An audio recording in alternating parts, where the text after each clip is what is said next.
అంటే మనిషిలో ఉండేటువంటి మానవుడే మాధవుడు. దేహో దేవాలయో ప్రోక్తో జీవో దేవో సనాతన. ఈ దేహం అనే దేవాలయంలోనే జీవుడనే దేవుడు ఉన్నాడు. ఈ దేవుడు సర్వావస్థల యందు తాను శాశ్వతంగా ఉన్నాడు.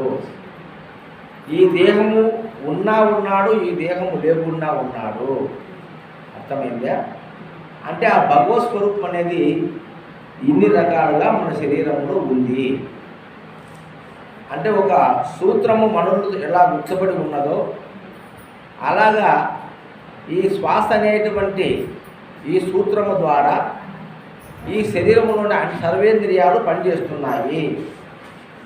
సర్వేంద్రియాలు దాని శక్తి చేతనే మనకు పనిచేస్తున్నాయి. అవునా కదా? మరి అలాంటిగా ఉండేటువంటి ఆ భగవత్ స్వరూపాన్ని మనము తెలుసుకోవాలంటే మెలకువలోనే తెలుసుకోవాలి. నిద్రలో కానీ ధ్యానంలో కానీ తపస్సులో కానీ తెలియబడేది కాదు. అవన్నీ ఒక స్థితులు. తపస్సు అనేది ఒక స్థితి. అంటే తన ఇంద్రియాలన్నీ తాను బలవంతంగా అణుసుకొని నిలకడగా కూర్చుండే స్థితినే తపస్సు అంటారు. అన్ని ఇంద్రియాలను బలవంతంగా తాను మౌనంగా పెట్టడమే ధ్యానం అంటారు. అర్థమైతే? అంటే మనస్సును ముందు దేహాన్ని నిలబెడతారు. ఈ దేహాన్ని ముందు నిలబెట్టాలి, తర్వాత మనసును నిలబెట్టాలి. ఈ దేహ మనసును నిలబెట్టి ఎట్లా బలవంతంగానే ఇష్టం లే మనిషికి ధ్యానములో కూర్చోడానికి మనిషికి ఇష్టం లేదు. ఈ గురువులు మీరు చేస్తే మీకు పుణ్యం వస్తుంది, మీకు చేస్తే దైవం మీద తెలుస్తుంది అని చెప్పడం ద్వారా ఆ నమ్మకంతో వీళ్ళు బలవంతంగా కూర్చుంటున్నారు. దానికి చెప్తున్నారు, ఒకేసారి మీరు గంటలు కూర్చోలేరు. ఈరోజు 5 నిమిషాలు కూర్చోండి, రోజుకు 1 నిమిషం పెంచుకుంటూ పోండి. 1 నెల రోజుల కల్లా ఒక అరగంట సేపు మీరు కూర్చోగలుగుతారు. ఒక 2 నెలలకంతా ఒక 2 గంటలు కూర్చోగలుగుతారు. అప్పుడు మీ స్థితి నిర్మలమవుతుంది, మీ మనస్సు ప్రశాంతత వస్తుంది, మీరు నిశ్చల స్థితి కలుగుతుంది. ఆ నిశ్చల స్థితి కలుగుతుందో అప్పుడే జీవునికి ముక్తి అని చెబుతూ బలవంతంగా మనిషికి అలవాటు చేస్తున్నారు ఈ పద్ధతిని. అవునా కదా? ధ్యానము కానీ తపస్సు కానీ జపము కానీ అంటే తాను మెలకువలో లేకుండా ఒక అపస్మార స్థితిలోకి వెళ్ళిపోయి అట్టి స్థితినే పరమాత్మ తత్వమని చెప్పుకుంటూ చేసే ప్రతి ఒక్కరు కూడా ఇదొక ట్రైనింగ్ మాదిరి ఇస్తున్నారు అందరికీ. ఒక రోజులో రాదు నాయన ఇది, ఈరోజు మంత్రం తీసుకొని ఈరోజు 5 నిమిషాలు కూర్చో, రేపు 1 నిమిషం పెంచుకో, మన్నాడు 1 నిమిషం పెంచుకో. ఇట్లా పెంచుకుంటూ పోతే 1 నెల 2 నెలలకంతా నీవు 2 గంటలు కూర్చోగలుగుతావు. ఇలా 2 గంటల చొప్పున నువ్వు కూర్చుంటా వస్తే అప్పుడు నీ ఇంద్రియాలన్నీ అణిగిపోయి నీకు ఒక నిశ్చల స్థితి కలుగుతుంది. ఆ నిశ్చల స్థితే జీవన్ముక్తి, అయితే దైవస్థితి, అదే దైవ స్వరూపం అనేటువంటి ఒక మాయ మాటలు భ్రాంతిని మనలో కలుగజేసి ఆ భ్రాంతికి అలవాటు చేస్తున్నారు. అంతకు తప్ప వేరే ఏమీ లేదు. గుంపుకు బోధించేది కాదు పరమార్థము. ఒక్కొక్క వ్యక్తిని బట్టి, మనిషిని బట్టి, వాని యొక్క అలవాట్లను బట్టి, వాని ఆచారాలను బట్టి, వాని యొక్క గుణగణాలను బట్టి ఒక్కొక్క మనిషికి ఒక్కొక్క రీతిలో ఒక్కొక్క సమయంలో ఇది తెలియబడుతుంది. కాబట్టి భగవంతుడి గురించి తెలుసుకోవాలంటే మీరు మెలకువలోనే గురువు దగ్గర కూర్చొని ఆ రహస్యాలన్నీ గురు వాక్యము ద్వారా తెలుసుకోవాలి. అందుకే బోధ వినమంటున్నారు. బందిలో ప్రాణంబుల్ పోకముందే గురు బోధ తెలియవాలేరా. బొంది విడచి ప్రాణి కూకిటిలూడిన కొమ్మ విధము చూడరా, కొమ్మ విధము చూడరా, కొమ్మ విధము చూడరా, బుద్ధిలో ప్రాణం పోకముందే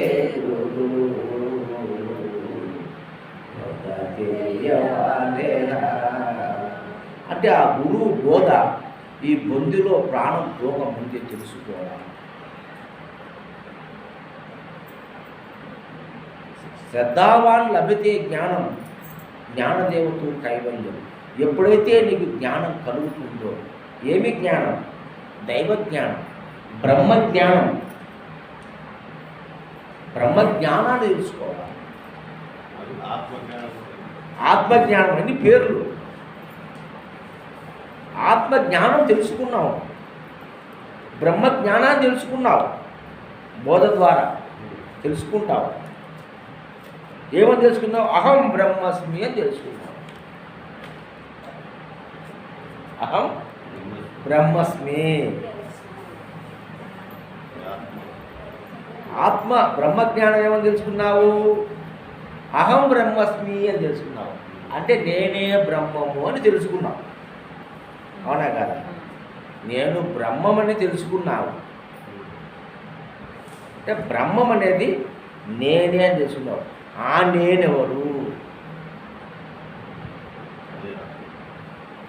ప్రజ్ఞానం బ్రహ్మ అని చెప్పింది వేదం. ప్రజ్ఞానం బ్రహ్మ, జ్ఞానమే బ్రహ్మ అని చెప్పింది. ప్రజ్ఞ ఏదైతే ప్రజ్ఞో అది బ్రహ్మం అని చెప్పింది. అవునా కదా? ఆ ప్రజ్ఞ అనేది బ్రహ్మమని నువ్వు తెలుసుకున్నావు. ప్రజ్ఞ ఏంది? ఆ ప్రజ్ఞ ఏంది? అదే కదా, ఆ ప్రజ్ఞ అంటే ఏంది? అయమాత్మ బ్రహ్మమని తెలుసుకున్నావు.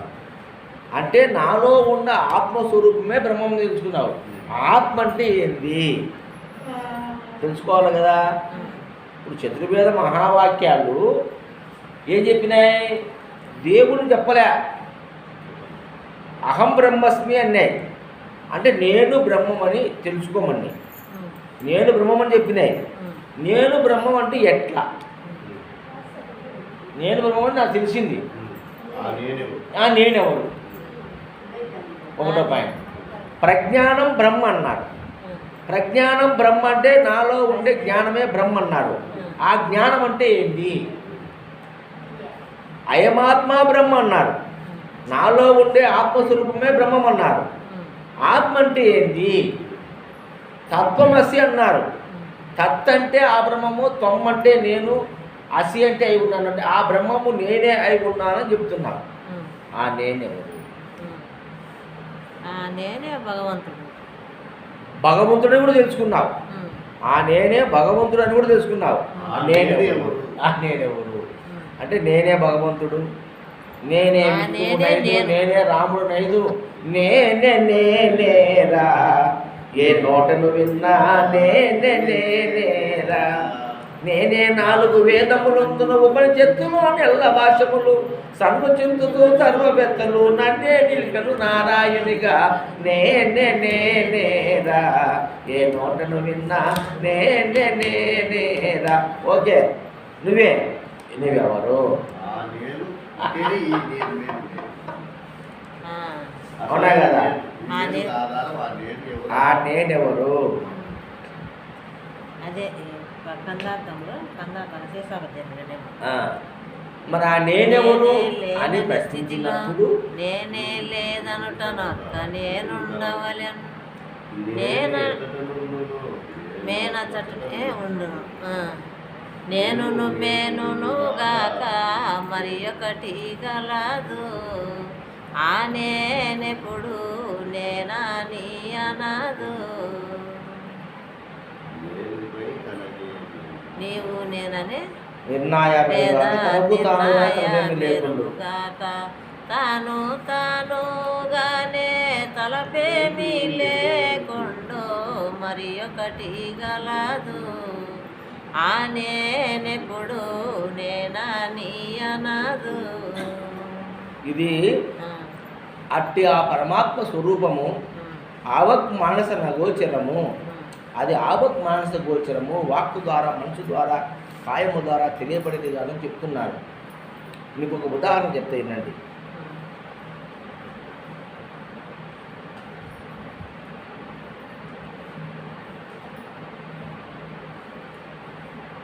నేను చెప్పిన వాళ్ళకి ఈ మాట సుభద్రమ్మ తల్లి.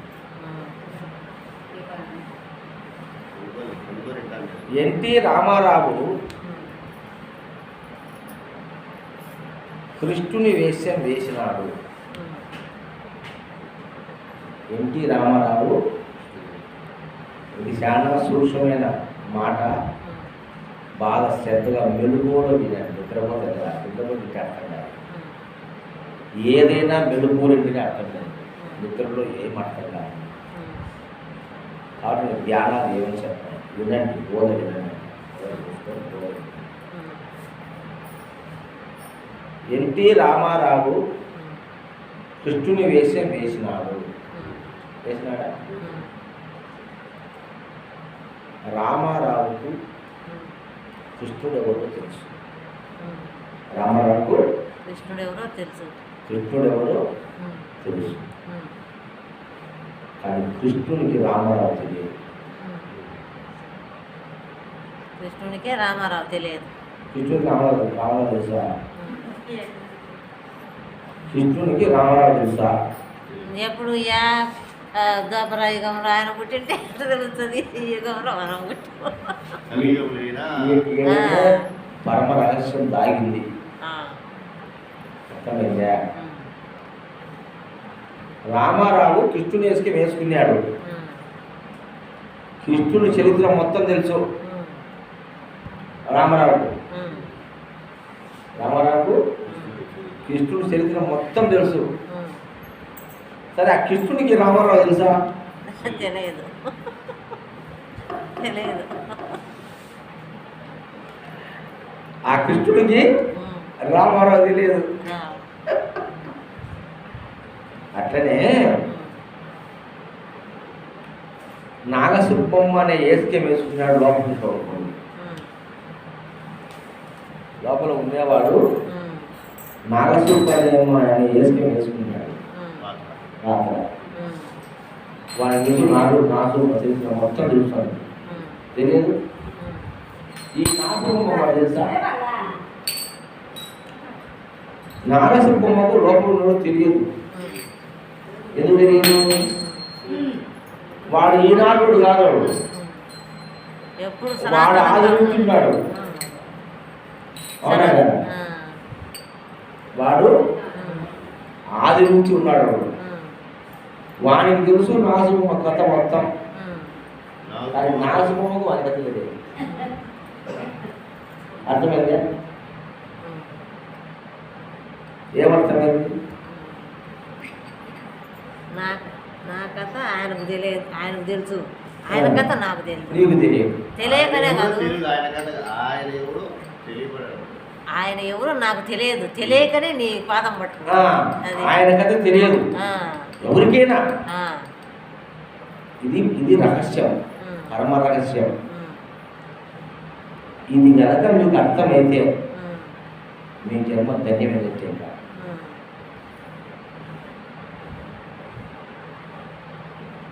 మరి వీళ్ళందరూ నాకు తెలుసు అంటున్నాడు వాడు. అంటున్నారు కదా, ఈ వేదాంతులంతా, గురువులంతా, మహనీయులంతా దర్శనం చేయిస్తాం మేము. దేవుని దర్శనమా? ఆత్మదర్శనం చేయిస్తాం. ఆత్మ సాక్షాత్కారం, స్వస్వరూప సందర్శనం, ఇవన్నీ ఆ మాటలే. దైవ దర్శనం, ఆత్మదర్శనం, ఇవన్నీ అంటున్నాం కదా. ఇక్కడ కనుక కృష్ణునికి రామారావు తెలిసింటే కనుక నీకు నీలో ఉండే భగవంతుడు తెలిసినట్టే.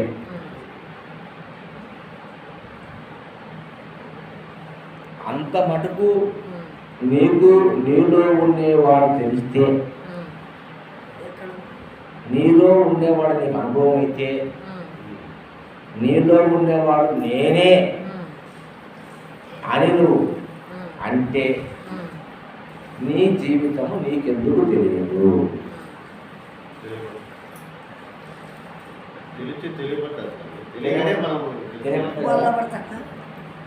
సరే, అలా తెలుసుకున్నవాడు ఎవరైనా భూమి మీద ఉన్నాడా?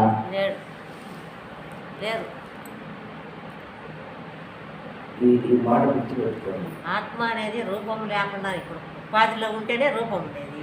ఉపాధిలో లేకుండా కడగా పక్కన ఉంటే మనం చూస్తున్నామా? కనపడుతుందా మనకు? కానప్పుడు మనం ఎట్లా చూస్తాము? స్వస్వరూపం ఎట్లా చూస్తాము? ఏమిటి చూపించేది? వాళ్ళు చూసినారు ముందు. ఇప్పుడు నేను ఉమ్మ అంటే మీకు చూడండి, నీకు అర్థమవుతుందా? అర్థమైంది కదా? వేదాంతులంతా మహనీయులంతా కూడా మేము దేవుణ్ణి చూసినాము, ఈ సాధన చేసి మేము ఆ దేవుణ్ణి అనుకున్నాము, మీరు చేయమని ఉపదేశాలు ఇస్తున్నారు. కొల్లలుగా బ్రహ్మోపదేశాలని ఉపదేశాలు. మీరు కూడా దర్శించండి ఆ భగవంతుని. నేనేమంటున్నానంటే, భగవంతుని దర్శిస్తే జాగృతులను దర్శిస్తావు, కానీ సుషిప్తులో కానీ తుర్యములో కానీ తుర్యములో దర్శనకు అవకాశం లేదు.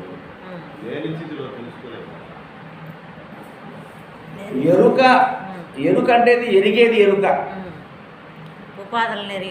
ఎరుక అంటున్నారు, ఎరుకకు నానా కపిలు చెప్తున్నారు, అవునా కాదా? సుషిప్తులో ఎరుక లేదు, ఉందే వాడి ఆత్మ ఎరుక అంటున్నారు. ఆత్మకు జాగ్రత్త, స్వప్న, సుషుప్తి 3 అవస్థలు లేవు, అవునా కదా? అవస్థ లేని దాన్ని కూడా ఎరుకి అంటున్నారు. ఆలోచన చేయండి, మనకు అవునా కదా? అవస్థలు ఎరుకంటున్నారు, మళ్ళీ ఎరిగేది ఎరుకంటున్నారు. నువ్వు ఎప్పుడు ఎరుగుతావు? జాగ్రత్తలు ఎరుగుతావు. జాగ్రత్తలో ఎరిగేవి, స్వప్నంలో ఎరగవు. నువ్వు ఊరికే కనబడుతున్నది, పూర్తిగా పూర్ణంగా ఎరగలేవు. ప్రతిబింబమే అంతే. అక్కడ నువ్వు ఎరుగుతున్నావంటే జాగ్రత్తలోనే, అవునా కదా? నిజం. దాన్ని ఎరుకను అనుకుంటా. అన్ని అవస్థలు ఎరుకే, అవస్థలకు మూలమైంది ఎరుకే, ఆత్మ ఎరుకే, బ్రహ్మము ఎరుకే. ఎరికే సరైన మాట కాదని నా అంతరాత్మ నాకు చెప్తా ఉంది, నా అనుభవం. కానీ మెలకువలోనే నువ్వు ఏదైనా సాధించగలవు.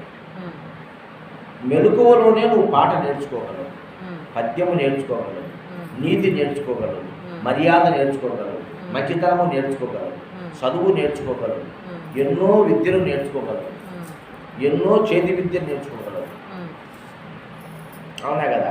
ఈ సైంటిస్టు, ఇంజనీర్లు, యోగులు, మహనీయులు అందరూ కూడా మెలకువలోనే నేర్చుకున్నారు, కానీ వేరే స్థితిలో నేర్చుకోగలలేదు,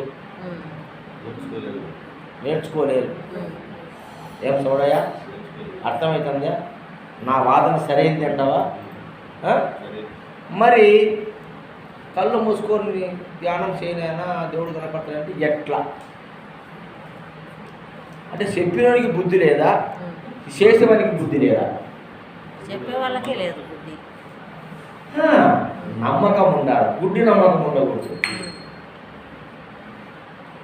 ఇక్కడ పెంట పెట్టాడు పదార్థం కిలో ఎట్లా తింటావు నువ్వు? అది నమ్మకం, అది దాని నమ్మకం అంటారా? నో.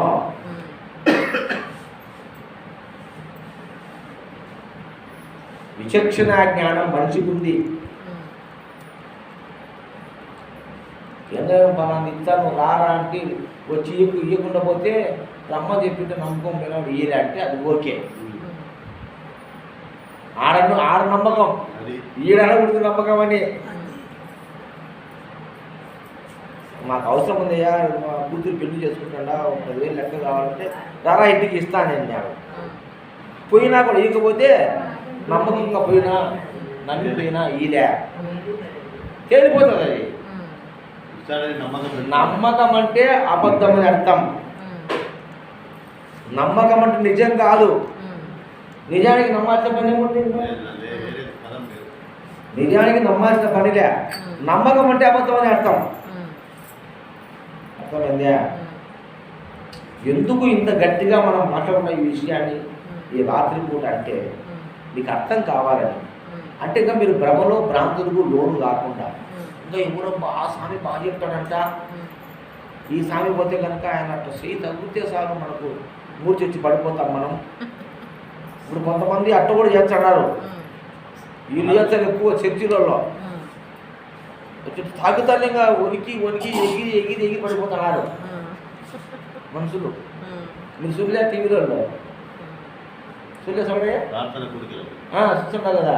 ఇట్లా చేయి పెడితే విత్తిన రప్ప రప్ప రప్ప అంటే ఇంకా వాడు తనకులాడి కింద పడి ఎగిరి ఎగిరి ఎగిరి పడిపోయి ఇంకా వాడి ముందుగా కాలు వాడు కుట్టుతాడు, పరిగెత్తాడు అనమాట. అంటే అప్పుడు ఆలోచించిందని, ఆ శక్తి ప్రసారం అయిందని. అవునా కదా? దేవదూత. ఇట్లా ఎందరో మహానుభావులు అనేక రకాలుగా ఈ యొక్క ఆధ్యాత్మికత అనేటువంటి ఒక నిగూఢమైనటువంటి ఒక విద్య. ఆధ్యాత్మిక విద్య అంటేనే అది ఊహలతో ఏర్పాటైంది. ఆధ్యాత్మిక విద్య అంటే ఊహాజనితమైందే కానీ అది సత్యము కాదు. సత్యం అంటే జాగ్రత్తలో తెలియబడేది సత్యము. జాగ్రత్తలో తెలియబడేది సత్యము. ఇది జాగ్రత్త తెలియదు నాయన. నువ్వు ధ్యానం చేసి నిన్ను నీవు మర్చిపోయి స్థితిలోకి వెళ్ళిపోతే అప్పుడు తెలుస్తుందంటే అది అబద్ధము, అది నిజము కాదు. అవునా కదా? ఎందుకంటే వేరే అవస్థలో ఇంతవరకు భూ ప్రపంచములో నేర్చుకునేవాడు లేడు, తెలుసుకునేవాడు లేడు. వేరే అవస్థలోకి పోయి నేర్చుకుని వచ్చినోడు ప్రపంచంలో లేడు. మనం జాగ్రత్తగా చూసుకోవాలి. స్కూల్ అయినా జాగ్రత్తగా పోతాం, పగులు పిల్లలు పడుకుంటాం. బడైనా ఒకడు ఐఏఎస్ అయినాడన్నా, ఒకడు కలెక్టర్ అయినాడన్నా, ఒకడు సైంటిస్ట్ అయినా వాడు మెలుగులోనే అయినాడు. జాగ్రత్తలోనే జాగ్రత్తలోనే ఈ వస్తువు అన్ని కనబెట్టాడు. నిద్రలో కానే కాదు. అట్లే భగవత్ తత్వం అనేది ఒకటి ఉన్నది, అది సత్యము, అది నిరంతరం ఉన్నది, అది అనుగుణమున ఉన్నది, అది మురుగుచు సందు లేకుండా ఉన్నది. ఆ దివ్య శక్తి చేతనే ఇది ఈ బొమ్మలన్నీ తయారైనాయి. ఇవి నడుస్తున్నాయి, తిరుగుతున్నాయి, తింటున్నాయి, కంటున్నాయి, అంటున్నాయి, వింటున్నాయి, ఏం చెట్టు చేస్తున్నాయి, కాలం తిరిగిపోతానే పోతుంది.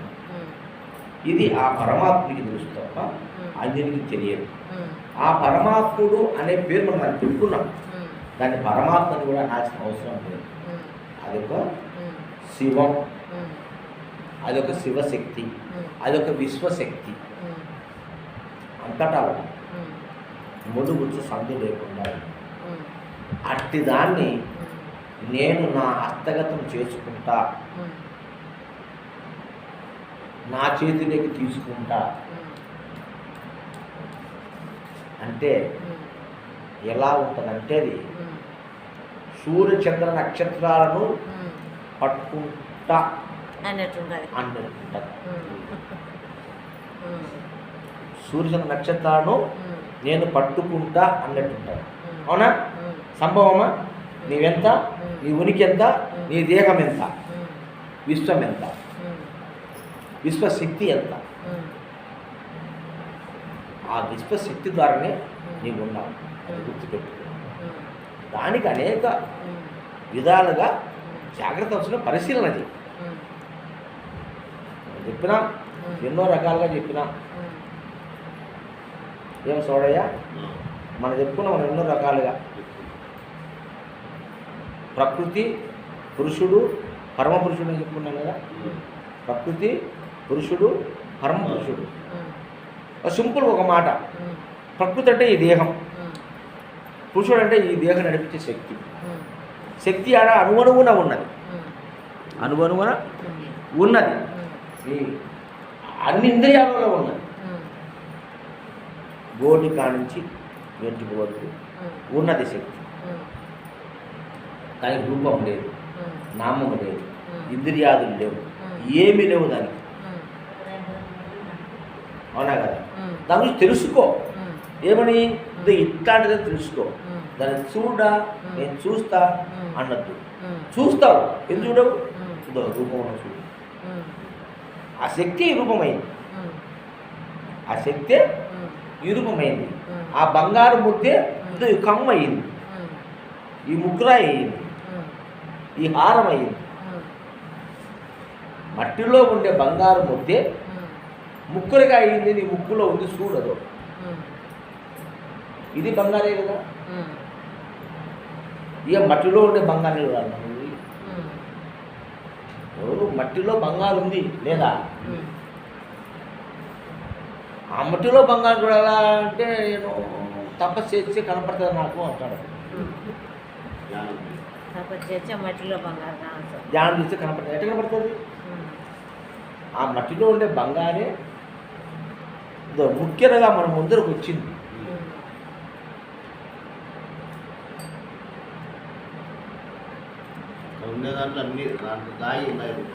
అవునా కదా?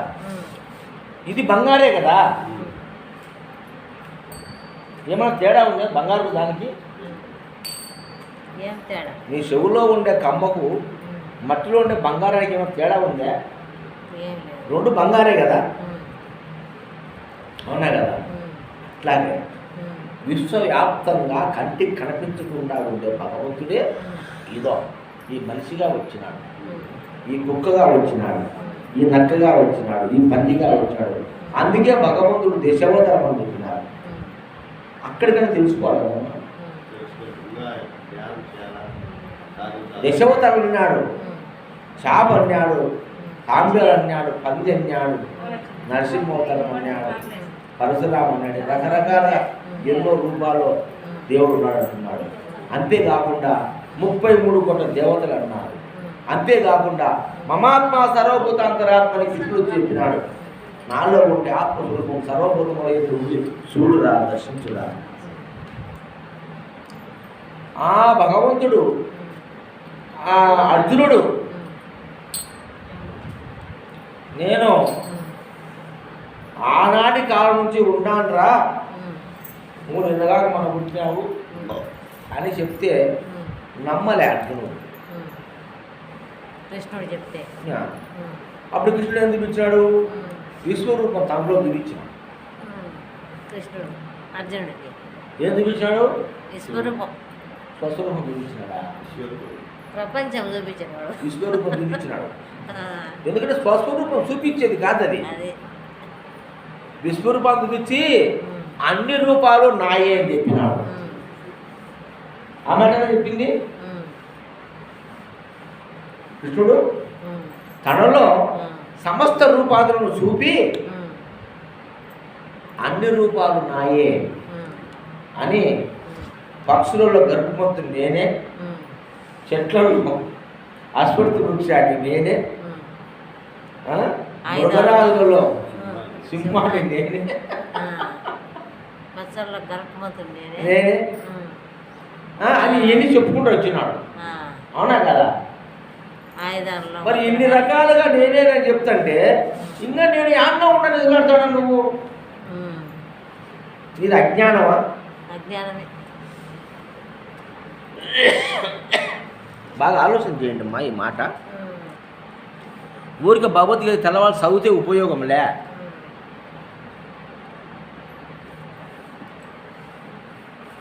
భగవద్గీత కంఠపాఠం చేసి 702 శ్లోకాలు నేర్చుకుంటే ఉపయోగం లేదు. చూడకుండా చెప్పినంత మాత్రం ఉపయోగం లేదు. ఆ మాటలోని పరమార్థాన్ని తెలుసుకోండి. ఇంతే కదా అర్జునుడు చెప్పింది. కృష్ణుడు చెప్పింది అర్జునికి ఇంతే కదా. వాడు మోహములో ఉంటే ఉమ్, ఎవరు అర్జునుడు, ఉమ్, మా మామగారు, మా అత్తగారు, మా చిన్నాన్న గారు, పెద్దనాన్న గారు, ఉమ్, తాతగారు ఉమ్, అంతా పెద్ద పెద్దలందరూ ఉన్నారు, ఉమ్, వాళ్ళందరినీ ఎందుకు సంపాలంటే ఉమ్, ఒరే నువ్వు సావనంత మాత్రమే వాళ్ళు నిలబడరా అంటే ఎవరు సత్యవాళ్ళే అంటే ఆ మోహాన్ని వదిలించడానికి కోసం. ఇది ఎవరు శాశ్వతం కాదు, పుట్టిన వాడికి గిట్టక తప్పదు. ఏం మళ్ళా నీ ఆశ కోసం మళ్ళా పుడతాను లేరా అని మైమర్పించి ఆ కృష్ణుడు వాంతుని చేపించిన. ఏమి ఇప్పుడు తప్పలే, ఈ ఎప్పుడు తప్పితే వాని మోహం ఎట్లా అవుతుంది, వానికి ఎట్లా వేదాన్ని వస్తుంది, అవునా కాదు? వాడు తెలుసుకోవాలి కాబట్టి వాటితో అన్ని చేయించాను. అప్పుడు వాడికి అర్థమే విషయం. అప్పుడు భగవద్స్వరూపుడు నువ్వే స్వామిని ఆ శ్రీకృష్ణ పాదాలు పడుతున్నాడు. అప్పుడు ఆయన నన్నే నమ్ముకోకాకుండా ఇది కూడా పోయేదే, ఇది దేహం పోతుంది, దీని లోపల ఉండాలా, వాడు సత్యము, వాడు అన్ని దేహాలలో ఉన్నాడు, సర్వదేహాలలో వాడే ఉంటాడు. వాడికి తెలుసు నువ్వు ఎవరో కానీ నీకు వాడెవరో తెలియదు. ప్రజలు ఇబ్బంది ఏమంటారంటే మనలో ఉండేదానికి పరిస్థితి అయిపోయింది. ప్రజలు కూడా ఎక్కువ అక్కడ ఇక్కడ అంటే నమ్మడం చాలా తనలో ఉన్న తత్వాన్ని తెలుసుకోవాలంటే విచారణాన్ని తెలుసుకుంటున్నావు కదా నువ్వు. దాన్ని చూడాలంటే నీకు ఇబ్బంది అవుతుంది, ఇబ్బంది అవుతుంది. ఇది చెప్పినప్పుడు ఉపమానం చూద్దాం. బెస్ట్ ఉపమానం ఇది. రామారావు శ్రీకృష్ణుని వేసుకుని వేసుకున్నాడు. శ్రీకృష్ణుని గురించి రామారావు తెలుసు, కానీ కృష్ణుడికి రామారావు తెలియదు. కృష్ణుడికి రామారావు తెలియదు. ఆయన ముందు యుగంలో ఉన్నాడు కాబట్టి ఆ చరిత్ర చెప్పుకుంటారు, విన్నాడు. ఏ ప్రయత్నము లేదు, అదే అజ్ఞానము. నీలో ఉన్నది భగవత్ స్వరూపము, సర్వజీవుల్లో ఉన్నది తెలుసుకున్నావు కదా, ఇంకేం తెలుసుకోవాలి? నిజరూపణ కావాలనేది ఒక నిజరూపం అంటే ఏంటి? మనలో ఉండేదాన్ని ఏ విధంగా అందరూ అంటారు కదా, ఆత్మ దర్శించాలా, ఆ దైవాన్ని తెలుసుకోవాలా, ఆ దైవాన్ని చూడాలని ఉండాలనేది ఉంటుంది కదా. ఇది ఒక చిన్న సరే అంటారు, చూసినోడు ఒకడన్నా ఉంటాడా? దైవమే నీవే అయితే ఏం తెలుసుకుంటావు నువ్వు? అదే చెప్పిన అట్లా కాదు ఇక్కడ. అందుకే నేను ఉమ్మా చెప్తున్నది. ఇప్పుడు బంగారు చూడాలా, బంగారు నిజరూపం ఎలా అంటున్నావు అంటే ముగ్గురాయి నిజరూపం కాదా? బంగారు నిజరూపం ముగ్గురాయి కాదా? ఈ హారం బంగారు ఇవన్నీ మటుకు నమ్ముతాడు, కానీ తనలో ఉండేదాన్ని తెలుసుకునేదానికి ఎన్ని చెప్పినప్పుడు మనకి అవ్వాగన కావడం లే, జ్ఞానానికి తెలుసుకోలేకపోతా. ఇప్పుడు భూమిలో ఉండే బంగారు మనకు దాని ఎంతో శ్రమపడి కష్టపడి కొన్ని లక్షలు కోట్లు ఖర్చు పెడితే కొన్ని లక్షల మంది శ్రమిస్తే బంగారు తయారవుతుంది. ఊరికి బంగారం దోకొచ్చుకుంటూ వచ్చింది కాలేదు, అది మట్టిలో ఉంది కనపడకుండా. కనబడకుండా ఉండేటువంటి ఆ బంగారును ఎంతో శ్రమపడి తీసి బంగారుగా తయారు చేసి మనకు ముగ్గురాయో కమ్మోదేవులో ఉంది. అంటనే విశ్వవ్యాప్తంగా ఉండే భగవంతుడు ఏం కంటికి కనపడలే, ఆ కంటికి కనపడిన ఆ భగవంతుడే ఇదేం ఊరికి వచ్చిందే, ఈ దేహం ఊరికి వచ్చిందే. ఎంత సంపద ఈ దేహం రావాలంటే, ఈ దేహం రావాలంటే ఎంత కష్టపడాలి అంటే విశ్వంలో ఉండే శక్తి మొత్తం కలిసే ఈ దేహం. విశ్వములో ఉండే మొత్తము శక్తి కలిసింటే ఈ దేహం వచ్చింది, ఊరికే దేహము.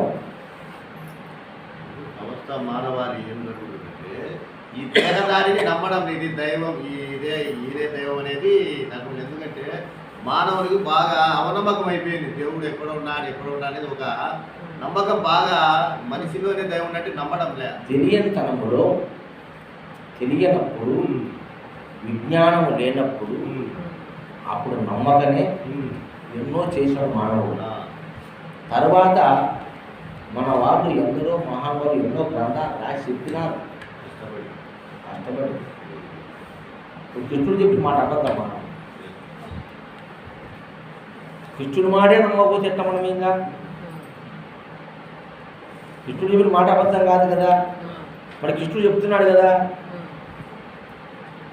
ఈ సర్వోపాధులను నేనే అని చెప్తున్నాడు కదా. మరి కృష్ణుడు మాట కొట్టేసాం మనము.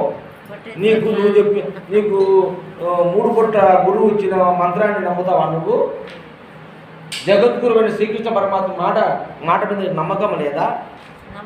అర్జునుడికి విశ్వరూపం చూపించి సర్వోపాధులని నేనే చెప్పినాడు. నేనేం చెప్పినాడు కృష్ణుడు. అంటే కృష్ణుడిని దేవుడు అని నమ్మితే ఈ ఉపాధులంతా నేనే అంటే సముద్రాలు, ఏర్లు, నదులు, అడవులు, వృక్షములు, సర్పములు, గరుటు మంతులు, పులులు, సింహాలు, ఎలుగొడ్డు మొత్తం 84 లక్షల జీవరాశులను తన దేహమును చూపించింది. అవునా కదా? సర్వోపాధులు యందు నేనే ఉన్నాను, ఇవన్నీ నాలో ఉన్నాయి, ఈ అన్ని రూపాలు నేనే చెప్పినాడు కదా. మరి ఆ మాట నమ్మకపోతే భగవంతుడు ఉండే అక్కడ నిలబడతాడు ఉపాధులు, లేకపోతే నిలబడలేవు కదా. అయితే మీరు బాగా ఆలోచన చేయండి, ఇది కన్విన్స్ కాదండి. నేను చెప్తున్నానంటే విశ్వవ్యాప్తమైన ఒక భగవత్ తత్వం ఉంది, ఈ దేహంలోనే కాదు, విశ్వవ్యాప్తం ఉంది. దేహాలన్నీ కలిసే కనుక అది అంతే, ఎట్టికి కూడా మేము లేవు ఈ విశ్వంలో ఈ భూమి ఒక ఆవగింజమేని. ఒక ఆవగింజ నీకు ఎంత సులభనో ఈ విశ్వంలో భూమి ఎంత ఆవగింజ. ఈ భూమిలో జీవులు ఎంత? ఒక పైసా భాగం అండి. 99 భాగము పర్వతాలు, నదులు, ఎడారులు, కొండలు, కోనలు ఉన్నాయి. ఒక భాగమే జీవులు ఉన్నాయి. జీవులతో ఒక భాగం ఉంది. ఇంత విశ్వవ్యాప్తమైన ఆ భగవంతుడు ఒక్క భాగమైన ఈ జీవులు లేడా? ఈ జీవులు భగవంతుడు కాదా? చెప్పండి. అవన్నీ భగవత్ స్వరూపమైనప్పుడు ఈ భగవత్ స్వరూపుడు కాదా? మరి దీని ఎందుకు నువ్వు భగవంతుడితో చూడలేకుండావు? అది నిలకడలేక అందుకే చెప్తున్నారు పెద్దలు, నేనేరా అట్టన నమ్మి సావురా. నేనంటే ఈ దేహమే నీ దగ్గర తీసి చెప్తున్నాడు. నేనేరా, ఏ నోట విందా నేనేరా, నేనే 4 వేదాలు ఉందా, నేనే ఉపనిషత్తుల్లో భాషల నేనేరా, నేనే రాముడు, నేనే కృష్ణుడు, నేనే యేసు, నేనే అల్లా, అన్నీ నేనే ఏంటంటే ఇంకొకటి ఆడో ఉన్నాడని నువ్వు తులాడుతున్నావంటే ఇది ఎంత అజ్ఞానమే. పబ్లిక్ చెప్తున్నారు. ఇప్పుడు మీకు పబ్లిక్ చెప్పేది ఏమంటే ఈ దేహము రావాలంటే విశ్వములో ఉండే శక్తి ఏం చూడయా, ఆకాశము, వాయువు, అగ్ని, జలము, పృథ్వీ అనే పంచభూతాల శక్తి అంతా కేంద్రీకృతమయ్యి ఒక వర్షము సుక్కయింది. ఒక బిందు వర్షము సుక్కయింది. ఆ వర్షము సుక్క భూమిలో పడితే అది మొక్క అయ్యింది. ఆ మొక్క తన సంతతిని పెంచి పెంచి పెంచి పెంచి పెంచి పెంచి కొంతకాలానికి అది కుళ్ళి కుషించి నశించి కల్ముషం ఏర్పడి అందులో పుట్టిన పురుగు. ఆ పురుగు ఒకదాని ఒకటి సంపర్కం చెంది సంకర జాతి వచ్చినప్పుడు వేరే రూపం వస్తుంది. అంటే ఈ స్వీట్స్ అంటే ఆ జీవులన్నీ వాయు వరస లేకుండా ఈ ప్రాంతం జీవులు, ఆ ప్రాంతం జీవులు, పక్క జీవులు, ఈ జీవులు, ఆ జీవులు, ఒకదానికి ఒక తేడా లేకుండా అన్నీ సంకల్పం చెందినప్పుడు వింత జీవం పుడుతుంది. అట్లా వింత జీవాలు పుట్టి పుట్టి పుట్టి పుట్టి దానే మత్స్య అవుతారు. చేపలుగా పుట్టి, నాలుగు కాల జంతువులుగా పుట్టి, నీటిలోనూ నీటి బయటను పెరిగే జీవులుగా మార్పు చెంది ఏది ఆ విశ్వశక్తి. ఈ రూపాలన్నీ ఆ శక్తి స్వరూపాలే. చెంది చెంది చెంది చెంది చెంది చెంది చెంది చిట్ట చివరికి మానవాకారం. ఈ భూమి మీద అత్యంత ఉన్నతమైన ఆకారం అంటే మానవాకారం వచ్చింది. ఈ మానవాకారం ఊరికి వస్తుందో ఈ మనిషి ఒక స్త్రీ కానీ పురుషుడు కానీ ఈ భూమిలో పడిన ఫలాలైతేనేమి ధాన్యం తింటే ఆ తిన్న అది అన్నము, రసము, రక్తము, మాంసము, మజ్జ, మేధస్సు, ఎముక, శుక్లము, శోలితము తయారయ్యి ఆ స్త్రీలో శోలితము, పురుషుల్లో శుక్లము కలిసి ఈ రెండు సంపర్కము రాపిడిలో వీటికి వచ్చాయి. ఊరికి రావాయి. ఒక ఘర్షణ జరగాల, అవునా కదా? ఒక ఘర్షణ జరిగితే ఆ ఘర్షణలో రిలీజ్ అవుతాయి. సామాన్య రిలీజ్ కావు, ఘర్షణ రిలీజ్ అవుతాయి. రిలీజ్ అయితే అవి రెండు కలిసి సంపర్కం అయితే అందులో పుట్టి చిన్న నలుసంత అయ్యి అది పెరిగి పెరిగి పెరిగి పెరిగి తల్లి గర్భంలో 9 మాసాలు దూడు పోసుకొని వేడికి వచ్చింది. దేహము విశ్వశక్తి కాదా? విశ్వశక్తి అంటే దైవశక్తి కాదా? ఇంక ఏం కావాలి నీకు నిదర్శనం? ఇంకా నీకేం కావాలా సాక్ష్యము? ఇంతగా నిదర్శనం కావాలా? ఇంత జ్ఞానము డెవలప్ అయింది, అభివృద్ధి అయింది మనకు. మరి ఆనాటి కాలంలో శ్రీకృష్ణ పరమాత్మ చెప్పినాడు, సర్వజీవులు నాలోనే ఉన్నాయి, సర్వజీవుల్లో నేను ఉన్నాను. మమాత్మ సర్వభూతాంతరాత్మ, అన్ని భూతముల అంతరాములో నేను ఉన్నాను. ఈశ్వర సర్వభూతానాం హృద్దేశు అర్జున, ఈశ్వరుడు సర్వభూతముల హృదయ స్థానములో ఉన్నాడు.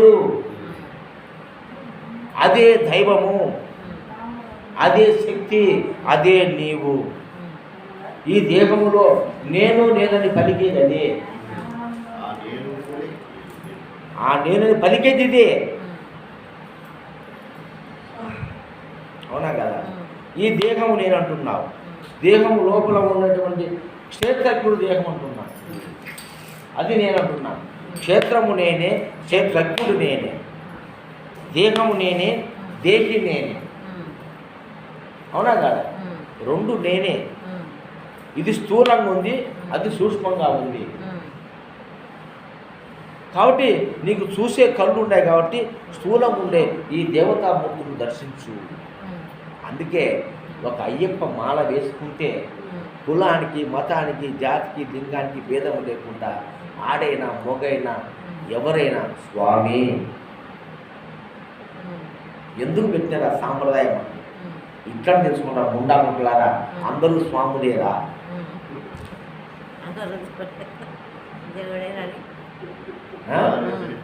అందరూ స్వాములే. స్వామి గాంధీ ఏంటుంది ప్రపంచంలో? ఒక్కదాన్ని చూపి నాకు.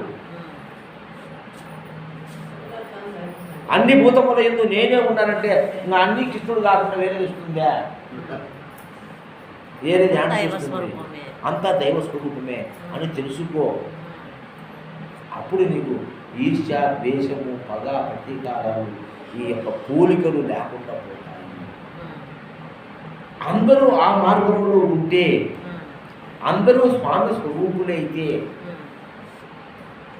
అందరూ స్వామి స్వరూపులైతే ఇంకా భేదభావం లేదు కదా, హెచ్చుతగ్గులు లేవు కదా, అన్యోన్యంగా బతుకుతారు కదా, అన్యోన్య జీవితం, అవునా కదా? ఒకరు కుటుంబం సచ్చేది ఉండదు కదా. నీ కాడ లేకుంటే నా కాడ ఉంటే నీకు ఇస్తా కదా. నువ్వు నేను ఒకటైనప్పుడు తేడా ఎందుకు వస్తుంది నాకు అనే భావంతో కదా ఈనాడు కోట్లు సంపాదించిన ముండాకొట్టులంతా అన్నదానాలు చేస్తున్నారు. ఆ భావంతోనే కదా. దరిద్ర నారాయణకు పెడితే పుణ్యం వస్తుందని కదా. దరిద్ర నారాయణుడు, దరిద్రుడు నారాయణుడు పేరు పెట్టారు ఆయనకు కూడా. అంటే దరిద్రుడు కూడా నారాయణుడే రాని. దరిద్రుడు కూడా దేవుడే అని చెప్తున్నాడు. తెలుసుకుంటారని ఆ? దేవుడు లేదు, ఏమీ లేదు. మెట్లకాడ కూర్చున్నట్టు కూడా దేవుడే. ఎందుకు నువ్వు తెలుసుకోలేకున్నావు? మనిషి కాబట్టి ఇంత తెలివి ఉండి నువ్వు ఏదో మాయలో పడుతున్నావు. వాడి మాటలు వీడి మాటలు నమ్మి ఈ కొంతమంది దొంగ గురువులు వాళ్ళ పొట్టపుట్టి కోసము, వాళ్ళ గొప్పల కోసము, మెప్పుల కోసము నీకందరికీ లేనిపోయి నేను నేర్పిస్తే అవన్నీ మెడబెట్టుకు మా గురువు గొప్ప, మా గురువు గొప్ప, మా గురువు చెప్పింది మీకు చెప్పను, మాది రహస్యము మీకు చెప్పలేము గురు, మా గురువు చెప్పింది. ఏంటిరా ఈ మాటలన్నీ? ఎవడురా గురువు? సమత్వము సమభావన లేనివాడు గురువు ఎట్లయితాడు? సరువులను ప్రేమించలేకపోతే గురువు ఎట్లయితాడు? అవునా కదా? ఈ గురువుకే ఇన్ని దోషాలు ఉంటే వాని కాడికి వచ్చినోనికి ఎన్ని దోషాలు ఉంటాయి? వాడే ఉద్ధరింపబడతాడు, వాడే బతికి బట్ట కడతాడు. సచ్చేవాడేది ఇంత పుల్లు గొప్ప, ఇంత పాసు గొప్ప అని పెద్దలు అన్నట్టుగా. మరి ఇది ఏమన్నా సమంజసమైన విషయమేనా? కాబట్టి జాగ్రత్తగా అందరూ దైవాంశ సంబంధితులే. అసూయ కానీ, ద్వేషం కానీ, ఊరవేంతనం కానీ పెట్టుకోవద్దు. దేవుడిని తెలుసుకోవాలంటే చాలా కష్టం నాయనా, చాలా శ్రమపడాలా అని ఈ కలిగి మాటలతోనే సుధము ముసుగు బయటికి రాలేకపోతాడు. ఆ ముసుగు అదే శ్రీకృష్ణ భగవానుడయ్యా, సుసుఖం అన్నాడయ్యా. ఆ భగవంతుడు తెలుసుకున్నది ఈజీ కోటి ఏది లేదు ఈ ప్రపంచంలో. నువ్వు 10 రూపాయలు సంపాదించే కష్టపడాలేమో కానీ దేవుడి దర్శనం కష్టపడాల్సిన అవసరమే లేదు. అంత సులభం. సరే, ఇప్పుడు నేను చెప్పిన లక్షణాలు ఉండే వాళ్ళనే మనం దేవుడు అంటున్నామా? ఈ గురువులు కూడా లక్షణాలు ఉండే దేవుడు అంటున్నామా? ఈ గురువు కూడా లక్షణాలు రమణ మహర్షికి ఉన్నాయా? ఉన్నాయా? ఇప్పుడు ప్రపంచంలో ఉండే గురువులు ఉండే లక్షణాలు రమణ మహర్షికి ఉన్నాయా? లేవు కదా. మరి ఇలా దేవుడు అన్నామా, ఆయన దేవుడు అన్నామా? మరి నేను చెప్పిన లక్షణాలు రమణ మహర్షికి ఉన్నాయి కదా. నువ్వు ఏ లక్షణాలు నేర్చుకోయా? రమణ మహర్షి మధ్య బతుకు. ఆ విధము గుణాలు నడుచుకోవాలనేది చెప్పడం లేదు స్వామి. చెప్పగానే మానవుడు 5 పూటలు సీఎం తిను, రాక్షసు తిను, ఆ పని చేసుకో, ఈ పని చేసుకో, అన్ని పనులు చేసుకో, నా కాళ్ళు ముక్కు, నేను చెప్పిందే మనసులో పెట్టుకో, ఎవరి మాట వినగాకు, ఎవరి కాడ బోధ చేయగాకు, ఏ గురువు కాళ్ళకు ముక్క కాకు, ఈ నేర్పించారు గురువుని. మా బ్రాండ్ వేసుకో. ఇదో కొంతమంది నెత్తి నేర్చారు, ఇక్కడ నొసుడిని ముద్ర లేచాడు కొంతమందికి, కొన్ని మతాలు. వీడు మారిపోకూడదని పొద్దున్న చేస్తామంటే ఆ గుర్తు వేసుకుని తిరుగుతుంటాను కూడా. బొట్టు మాదిరి తిరుగుతాడు. గుర్తు వేసుకొని వాళ్ళ సిద్ధాంతం, వాళ్ళ సింబల్ వేసుకొని తిరగాల వేస్తారు గుర్తులు. కొంతమంది జవులు బ్యాటరీ పెట్టుకుంటున్నారు పిల్లల మాదిరి. కొంతమంది కుట్టించుకుంటున్నారు. అవునా కదా? ఏంటి ఎన్ని ఈ ఏసుకెళ్ళని ఎందుకు మనకు? రమణ మహర్షి ఏం గుర్తు చేసుకున్నాడు? రామకృష్ణ పరమహంస ఏం గుర్తు చేసుకున్నాడు? ఈరబ్రహ్మస్వామి ఏం గుర్తు చేసుకున్నాడు? యోగి వేమన ఏం గుర్తు చేసుకున్నాడు? చూడు, గుర్తు చేసుకున్నారేమో. మరి వాళ్ళ దేవుళ్ళు, మహారాజులు, సద్గురువులు అంటున్నాం కదా. నువ్వు అది కావాలనే కదా నీ సాగు. ఆ లక్షణాలు నేర్చుకోండి ఆయన. చెప్పకపోతే వాళ్ళ దగ్గర ఉన్నారు. ఆ లక్షణాలు ఎట్లా వచ్చాయంటే, ఏదైతే దైవమో నిజం చెప్తే వచ్చాయి ఆ లక్షణాలు. అబద్ధాలు చెప్పుకుంటే మాయలో నువ్వు మాయా భ్రాంతే. అందుకే చెప్తున్నాడు ఆ పాటలో, కళ్ళ బొల్లి కబుర్లకైతే ఉల్లాసం పడతారు,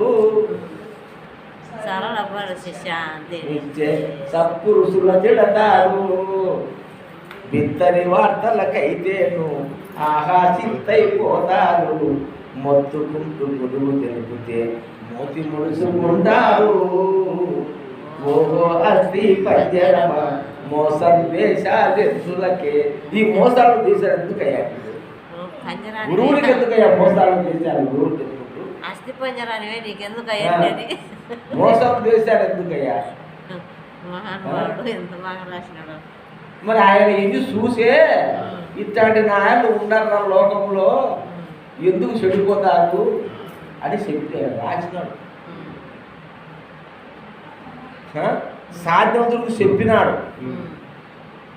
ఆయన ఒకటి చెప్తే వీళ్ళు ఒకటి, అది 10 ఒకటిగా ఆ, ఒకటైతే 10 లేదు సార్. ఆ, వీళ్ళు 10 పెంచుకొని చేసుకొని మా నాయన చెప్పినాడు. మా నాయన చెప్పాడు ఇది మా నాయన కింద పడ్డపడ తప్పులని చేసేది మా నాయన చెప్పాడని చెప్పి లేడు కదా ఆయన. వాడు చచ్చిపోయినాడు ఎట్లా రాడని. ఆ? అంతే చెప్పు. ఇది ఎంత మహా పాపమో ఎంత పాతకమో ఒకసారి ఆలోచన చెయ్యండి. గుండెలో ఆయనకు చెడ్డ పేరు ఇచ్చినా మనకు వచ్చినట్టే కదా. గుండెలో దడబడుతుంది మా గుండెలో దడబడుతుంది అన్నమాట అనుకుంటే మరి ఎంత పాపమురా. చనిపోయినాడు లేడు గురుదేవుడు. ఆ గురుదేవుడి పైన అబండాలు వేసి మనం ఆయన పేరు చెప్పుకొని నానాత్మలు చేస్తాడమే. ఎంత అన్యాయము, ఎంత నీచము. ఆ బతుకడం కన్నా సావు ఎరగొట్టు రైలు కింద ఉన్నా ఒక్కరోజు పీడవు. నిజమా కాదా? మరి అంత మంచి మనస్సు ఉండాలి. అందరినీ సమంగా చూడాలి, సమభావన ఉండాలి, సమదృష్టి ఉండాలి. అందరూ దేవతలే, దేవీ దేవతలను చేస్తానమ్మా మనందరినీ అని చెప్తాను. అందరిని రోజు నేను మన గురువులు చేస్తాను చెప్పండి అబ్బా. ఎందుకు గురువులు చేసి అంటే అబద్ధాలు చెప్తారు సార్. లేని బరువు గురువు అయ్యేది వాడు సొంత వ్యాపారం అంతా పెట్టుకుంటాడు. ఇంకా అసలు కంపెనీ పేరు పోతుంది, కంపెనీ పేరు మూసేస్తారు. ఇది నాది అని సొంత వ్యాపారం పెడతారు. అవునా కదా? అందుకని గురువులు వద్దునైనా ఇప్పటికే దండుకుంటారు గురువు ప్రపంచంలో. మీరు ఎవరు గురువులు కావాల్సిన అవసరం లేదు. మంచిగా జ్ఞానులు కాండి, దేవీ దేవతలు కాండి. మీరు దేవీ దేవతలు కాండి, దేవతలు కాండి. మీరందరూ దేవతలు అయితే అందరినీ కర్పిస్తారు కదా, అందరిపైన మంచి భావన చూపిస్తారు కదా, అవగాహన ఉంది కదా. అడుగు మా శిష్యులకు 10,000 నుంచి నేనేం చెప్తున్నాను, మీరందరూ దేవీ దేవతలు కావాలమ్మని చెప్తున్నా. అవునా కదమ్మా నా చూపమ్మా? ఫస్ట్ నేను ఆ మాట చెప్తున్నా. ఈ బుద్ధి కాదు 16,000 ముందు చెప్పినా. మీరందరూ దేవీ దేవతలు కావాలా, మీరందరూ దేవుళ్ళు కావాలా, అదే కానీ గురువులు కావాలని కోరుకోవాలి. అంతే దేవి దేవత లక్షణాలు కలిగి ఉండండి. కాబట్టి దైవం అంటే ఎక్కడో లేదు ఉన్నా ఆ దేవుడిని చూడాలనుకుంటే పొద్దున్నే లేస్తానే అద్దం ముందరకు పోయి అద్దంలో నీవు ప్రతిరూపాన్ని చూసుకో. అదే దేవత, అదే దేవుడు. నీ ప్రతిరూపమే దైవం. అద్దంలో నీ ప్రతిరూపాన్ని చూసుకో, అదే దైవం. ఎందుకంటే భగవంతునివి అన్ని రకాలుగా ఆలోచన చేసి మనం పాడుకున్న పాట శరీరమే నీ రూపమట. శరీరమే రూపం, చెంచలమే నీ నటనమట. చెంచలమే నీ నటన ఎట అంటే కదిలే కదలికే నీ నటన. అంటే ఈ శరీరాన్ని కల్పిస్తున్నావు కదా. చెంచల నిచ్చల ఆవల ఉన్న అజలమే నీ నిజ రూపమట. ఈ చెంచలానికి లోపల ఒక నిశ్చలం ఉంది. అంటే తాను కదలక ఈ దేహాన్ని కదిలిస్తూ ఉంది. అంటే ఆకాశము కదలకనే ఈ వాయువును కదిలిస్తూ ఉంది. కదిలే శక్తి వాయువుకి ఎట్లొచ్చింది? ఆకాశం నుంచే వచ్చింది. కడుపులో బిడ్డకు కదిలే శక్తి ఎవరి నుంచి వచ్చింది? అమ్మ నుంచి వచ్చింది. దాని చెప్పలేదు, అమ్మ నుంచే వచ్చింది కదా. ఈ కడుపులో బిడ్డ ఈత కొడుతుంది లోపల పోయి. ఎవరిచ్చారు ఆ శక్తి? ఈ తల్లి ఇచ్చింది. అవునా కదా? ఆ తండ్రి ఇచ్చినాడు ఆ శక్తి. అలాగే మన తండ్రి సదాశివుడు, పరబ్రహ్మము, సదాశివ స్వరూపం, ఆకాశమే మన తండ్రి.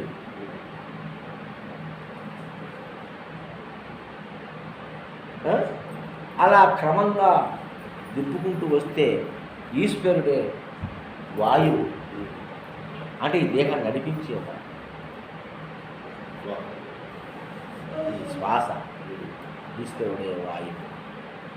ఈ శరీరాన్ని తేజోమయంగా పెట్టేదానికి రుద్రుడు, సూర్య భగవానుడు, అగ్ని స్వరూపం. ఈ దేహం మెరుస్తూ ఉంది, ఎరుగుతా లైట్ లేదు ఈ దేహం లోపల, ఒక లైట్ ఉంది. అందుకే మన ముఖాలు ఎరుగుతూ ఉన్నాయి. లైట్ ఉంది మనం. చచ్చిపోతే లైట్ పోతుంది, నల్లగా అయిపోతుంది. చచ్చిపోయిన శవానికి బతుకుండే మనిషికి తేడా లేదా? ఉండే అన్నీ ముసుగుపోతాయి. కాళ్ళు చేతులు చల్లబడిపోయి నల్లంగా ముగ్గుగా అయిపోతాయి. అవునా? సీక్రెట్ అయిపోతుంది. మరి ఈ నాలుకకు రుచినిచ్చి ఈ శరీరంలో రక్తము రూపముతో నరానికి శక్తిని సప్లై చేస్తుంది జలస్వరూపం. ఈ భూమే ఈ బొమ్మగా తయారైంది. ఈ మట్టే ఈ బొమ్మ, చక్కని ముక్కు, కళ్ళు, చెమము, కాళ్ళు, చేతులు, ఇదంతా మట్టి బొమ్మ తయారైంది. మరి ఎక్కడున్నాడు దేవుడు? ఈ కాకుండా దేవుడు ఉన్నాడు లోపల. యాడుంచి వస్తాడు దేవుడు? ఈ కాకుండా లోపల. నీవే దైవ స్వరూపం తెలుసుకో. అదే నా నిజ రూపం తెలుసుకో. నేనే పరమశివుడు, నేనే సదాశివుడు, నేనే రుద్రుడు, నేనే ఈశ్వరుడు, నేనే విష్ణువు, నేనే బ్రహ్మ. అవునా కదా? అన్నీ నేనే అనే విషయం తెలుసుకొని నీవు దేవుడు అయితే నువ్వు ఎలా ఉన్నావు నీవే నిశ్చయం చేసుకో. నేనే రమణ మహర్షి అయితే నేను ఎలా ఉన్నాను ఆ రమణ మహర్షి లక్షణాలు తెచ్చుకో. రాముడి గుణాలను పెంచుకో, కృష్ణుడి నడవడికని నేర్చుకో. అవునా కదా? అన్నీ నీకు అవసరమే. అందరి యొక్క గుణగణాలు నీవే నింపుకో. నీవు దేవుడు. నువ్వు దేవుడుగా ఎవడో దేవుడు అయితే వాణి ఇక్కడ ఎందుకు? నువ్వే దేవుడికి సరిపోలేక. అవునా కదా? వాలంటీర్ టీవీ చూడడం ఉంది కానీ ఇంటికి టీవీ ముందు పెట్టుకో. నువ్వు ఇన్నప్పుడు కరోనా ఏం పట్టింది ఇంకా. అవునా కదా? అట్లా నీవు దేవుడు కాదు, నీవే. ఇదే చెప్పాలి ఏ గురువైనా. సరైన గురువు అయితే ఇది చెప్పాలి. నేను దేవుడు చేసే విద్య చెప్పాలి. దేవుడు చూపించగలదు. దేవుడు చూపిన నీ అబ్బతరం కాదు. అదే కదా అది ఆవగ్ మానస గోచరం. అది అది రూపనామ క్రియారహితం. రూపనామ క్రియారహితం. ఎక్కడ ఒక సాట గుర్తు చూస్తావు నువ్వు. విశ్వమంతా ఉంది. విశ్వమంతా చూసే కళ్ళు నీకున్నాయా? చెప్పు. లేవు కదా. విశ్వమంతా చూసే కళ్ళు నీకు లేవు కదా. మరి విశ్వవ్యాప్తమైన ఆ భగవంతుని నువ్వు ఎలా చూస్తావు? ఎట్లా చూస్తావు? ఒక సూర్య భగవాన్ని చూసేదానికి కళ్ళు కొంతసేపట నిల్చులేము. ఇదైతే నువ్వు ఎట్లా చూస్తావు? ఇంత ప్రపంచంలో ఇంత శక్తి గల దేవుని చూడాలంటే మన తరమ మనతో అవుతుందే. కాబట్టి మహనీయులు, మహానుభావులు, ఎందరో యోగులు, గురువులు అందరికీ మనమిల్లి నమస్కరించి తెలియజేయడం ఏమనగా నిజ తత్వాన్ని తెలుసుకోండి. దేవుడు అనే విషయాన్ని సంపూర్ణంగా తెలుసుకోండి. లేనిపోని మాటలు చెప్పి ఈ మనుషులను ఇబ్బంది పెట్టద్దు. మిమ్మల్ని ఆశ్రయించి ఏదో సుఖం పొందాలని పాదాలు పట్టుకుంటున్నారు వచ్చి ఎంతోమంది శిష్యులు.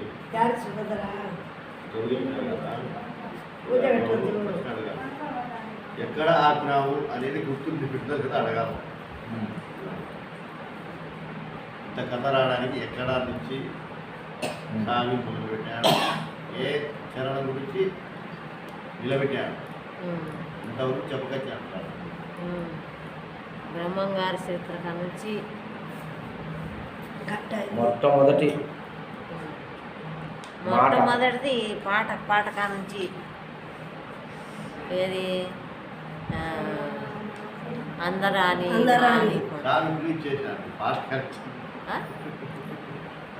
ముందు ఆ పాట కానుంచి అందరాని మానవ పండు అనే దాన్ని మనం తీసుకున్నాము.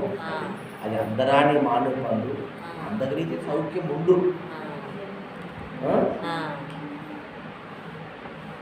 అది చంద్రరీతి సౌఖ్యం ఉండు. ఇంకా బంధనాలకు తావు లేదు, ఇంకా కష్టాలు. ఎందుకంటే అది అటువంటి ఇది ఇంకా అంతే కదా, అందరాని మానుకుంటే కదా ఇది చందగలిగితే అంటే చందగలిగితే అంటే దాన్ని నువ్వు చేరుకుంటే చెందగలిగితే సౌఖ్యము, దాన్ని తెలుసుకోగలిగితే సౌఖ్యం. మరి మనం తెలుసుకున్నాం కదా, సౌఖ్యం సుఖమే కదా, ఇంకా యాడికి పోవాల్సిన అవసరం ఏమొచ్చింది? నిర్మలమైంది కదా, సౌఖ్యమే. సౌఖ్యం ఇంకా ఏ దానికి బాధలు ఏం బాధ ఉండే మనకు? లక్షణంగా పిల్లలు కష్టం చేసుకో, 10 రూపాయలు సంపాదించుకో, సాగుకో, పెంచుకో, సంసారం చేసుకోవాల్సిందే. రాముడు కూడా చేసినాడు సంసారం, అవునా కదా? మరి మనము సంసారం చేసుకున్నాం కాబట్టి అదే కనుక ఈ విషయం కనుక నీకు ముందే తెలిసింటే, ఏది పెళ్లి కాక ముందే తెలిసింటే నువ్వు మహాయోగి వెళ్తావు. నువ్వు సాక్షాత్తు శ్రీకృష్ణ పరమాత్ముడు అయ్యి అందరికీ ఈ రాజ్యం మొత్తం తిరిగి తిరిగి తిరిగి చెప్పేవాడి, అవునా కదా? వెలుగెత్తనికి రామానుజాచార్యులు వెలుగెత్తి అరిచినాడయ్యా. రామానుజాచార్యులు ఊర్లమ్మడు పోయి సభలు పెట్టి మంత్రాలంట అయ్యండి ఇంట వెలుగెత్తి చెప్పినాడు. వెలుగెత్తి ఆయన సాటినాడు, అవునా కదా? దేశ మహారాజుకు జై.